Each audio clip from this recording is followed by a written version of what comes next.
В Кыргызстане регистрируют от 250 до 300 изнасилований в год. Но как много сексуальных преступлений в отношении женщин остаются неучтенными. Каждая женщина, пострадавшая от изнасилования, стоит перед выбором, обращаться в милицию или нет. Пострадавшая начинает сомневаться, а вдруг о произошедшем узнают близкие. Как смотреть в глаза родителям, мужу, парню? Вдруг ее посчитают испорченной.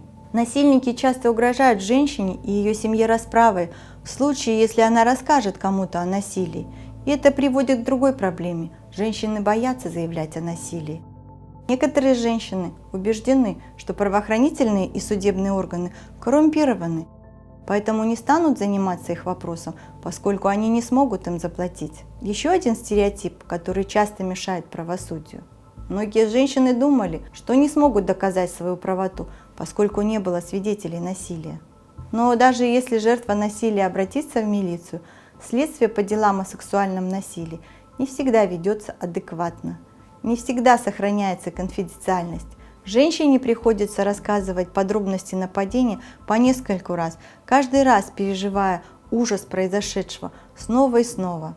На всех этапах правосудия женщина сталкивается с осуждением. Сама виновата.